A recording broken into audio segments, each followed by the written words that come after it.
Daniel, ഇപ്പോൾ YouTube ചാനലുകൾ അടക്കം വിവരങ്ങൾ കൈമാറുന്നത്, പ്രത്യേകിച്ചും പാകിസ്ഥാനിൽ നിന്നുള്ള വിവരങ്ങൾ, അത് ഇന്ത്യയിൽ ഒരു അരക്ഷിതാവസ്ഥ ഉണ്ടാക്കുന്ന തരത്തിലുള്ള വാർത്തകളായി അല്ലെങ്കിൽ വിവരങ്ങളായി മാറുന്ന ഒരു പശ്ചാത്തലത്തിൽ കൂടി അവയ്ക്കും കൂടി നിയന്ത്രണം ഏർപ്പെടുത്തുക എന്നതിലേക്ക് കടക്കുകയാണോ? എന്തൊക്കെയാണിപ്പോൾ ഈ സംപ്രേഷണം സംബന്ധിച്ച് എടുത്തിരിക്കുന്ന നീക്കങ്ങൾ? ജോയ്സ് ഡാനിയൽ.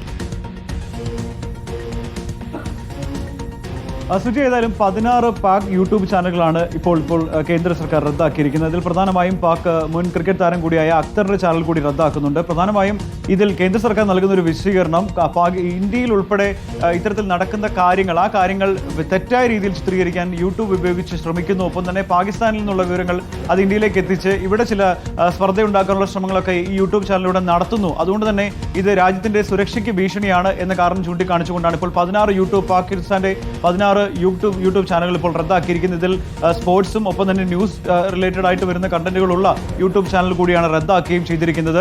അതിൽ പ്രധാനമായും ദേശീയ സുരക്ഷയെ ബാധിക്കുന്ന കാരണങ്ങളായതുകൊണ്ടാണ് ഈ പാകിസ്ഥാൻ യൂട്യൂബ് ചാനൽ റദ്ദാക്കുന്നതെന്നാണ് കേന്ദ്ര സർക്കാർ വ്യക്തമാക്കുകയും ചെയ്തിരിക്കുന്നത്. ശക്തമായ നിലപാട് പാകിസ്ഥാനുമായി ബന്ധപ്പെട്ടും അവിടുത്തെ ആളുകളുമായി ബന്ധപ്പെട്ടും ഒക്കെ തന്നെ കേന്ദ്രം സ്വീകരിച്ചു വരികയാണ്. അതിനിടയിൽ ഇത്തരത്തിൽ രാജ്യത്തിന് ഉള്ളിൽ തന്നെ തെറ്റിദ്ധരിക്കുന്ന വിഷയങ്ങളിലേക്ക് ചർച്ച കൊണ്ടുപോകാൻ ഈ യൂട്യൂബ് ചാനലുകൾ ശ്രമിക്കുന്നു എന്നതിന്റെ കണ്ടെത്തലിന്റെ അടിസ്ഥാനത്തിൽ കൂടിയാണ് ഇപ്പോൾ കേന്ദ്രം ഈ നടപടികളിലേക്ക് പോയിരിക്കുന്നത്. 16 യൂട്യൂബ് ചാനലുകളാണ് ഇപ്പോൾ റദ്ദാക്കിയിരിക്കുന്നത്. അതേസമയം BBC-യുടെ ഭാഗത്തു നിന്നും വളരെ തെറ്റായ രീതിയിൽ റിപ്പോർട്ടിംഗ് ഉണ്ടാകുന്നു എന്ന വിലയിരുത്തൽ കൂടി ഇപ്പോൾ കേന്ദ്രത്തിന്റെ ഭാഗത്തു നിന്ന് ഉണ്ടായിട്ടുണ്ട്. പ്രധാനമായും വാർത്തകൾ നൽകുന്ന സമയത്ത് അത് പാകിസ്ഥാൻ അനുകൂല രീതിയിൽ മാത്രമായി വാർത്തകൾ മാറുന്നു. പ്രത്യേകിച്ചും ഇന്ത്യ ഔദ്യോഗികമായി പറയുന്ന നിലപാടുകൾ പോലും BBC അതിൽ ചേർക്കുന്നില്ല എന്ന തരത്തിലാണ്.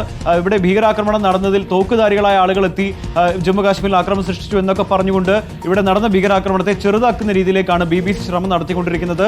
അതിനെതിരെയും വലിയ വിമർശനം ഇപ്പോൾ ഉയരുന്നുണ്ട്. എന്തായാലും BBC-യുടെ വാർത്താവിതരണ മന്ത്രാലയം വേൾഡ് മേധാവിക്ക് കേന്ദ്ര സർക്കാർ കത്തയച്ചിട്ടുണ്ട്. ഭീകരാക്രമണത്തിൽ പക്ഷപാതകരമായ റിപ്പോർട്ടുകൾ നൽകുന്നുവെന്നാണ് കേന്ദ്രം ഇക്കാര്യവുമായി ബന്ധപ്പെടുത്തി പറയുകയും ചെയ്തിരിക്കുന്നത്.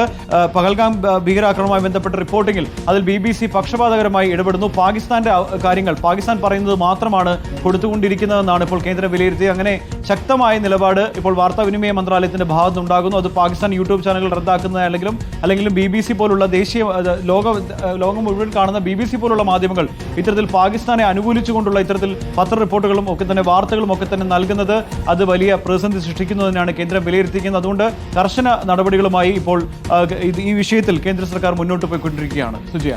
Okay, Joyce Daniel.